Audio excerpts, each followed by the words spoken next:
Oh, hello. Welcome to today's Decay. Celebrating births and beginnings and everything important since the dawn of time. It is February 7th. All day. And here are all the dates I really right. On this day in 1741, Henry Fuseli was born, who was a Swiss painter who painted all sorts of nightmarish figures. I mean, quite literally. He is probably most famous for his painting, The Nightmare, of that creature just sitting on a woman's chest, right? Yeah, a bunch of others.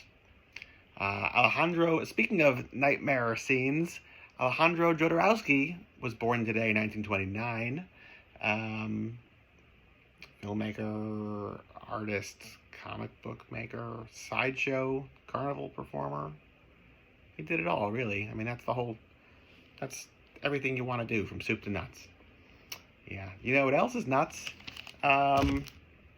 We're doing this today because sometimes I realize I've learned all I can and there's nothing else in life. But not today. Jose Ramon Larraz was born today, also in 1929. And last year I did this, or maybe the year prior, he was not on my radar. I feel like I heard of one or two of these movies, but I really didn't know this guy's work. And Arrow Video put out this collection here, that's slowly creeping closer, that I very much suggest. Whirlpool was really fun. That was kind of a what's the word? Giallo? Giallo. Yeah. Coming of Sin, that was completely nuts. This one here. Need I say any more? Gulp.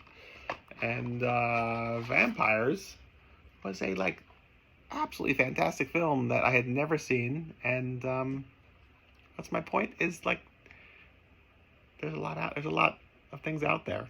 Keep searching, and you'll be very surprised. Things aren't over yet. No. And Hangover Square, the film premiered 1945. This here is the source material, not the photoplay. There is a photoplay of Hangover Square floating around. It's a great movie. It is a 20th Century Fox production. I worked at 20th Century Fox, not in 1945, but all the sound stages and everything are all still there. Come here, you. All the sound stages and everything are still there. And so you can see, these are the standing sets of, where Peter Lorre ran through for, Mr. Moto films, or these are the Century City locations that they used in some of the later 70s Planet of the Apes movies, where they did, no set dressing whatsoever.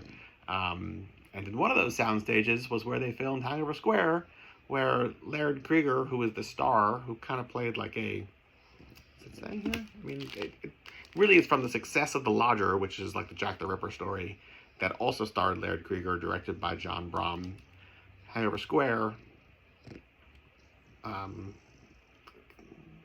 continued that winning equation, where it's London fog-shrouded cobblestone streets and swooping camera movements, and they kind of try to out Universal Monster the atmosphere, even though it's gaslight type stuff. And he was apparently going through severe weight loss and weight gain, and was he anorexic or bulimic, one or the other? And they shot the film out of sequence. So when they wound up cutting it together, he'll walk into one room and his clothes are fitting, and walk out of the room and his clothes are hanging off of him. And I think he played opposite George Sanders, if I remember correctly. And I know the two of them got into a fist fight. And I remember when I was working on the lot, I would go upstairs to get a sandwich or something, and be it was right in those doors where the two of them are slugging it out. Yeah. If those doors could talk, what would they say? What would the Twilight Zone hinge on? A death ship? That's the worst transition I've ever done. But the Twilight Zone episode, The Death Ship, premiered today in 1963. Paul Naschy's The Fury of the Wolfman, premiered in 1972. It has like that wonderful vampire lady in it. Such terrific character design, particularly strong. And again, the vampires, wonderful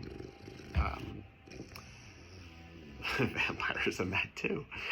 Yeah. And in 1973, Iggy and the Stooges' Raw Power first was unleashed on an unsuspecting audience. And the world was never the same again. That's it. The whole day. February 7th. With all the new additions. Till tomorrow. Goodbye.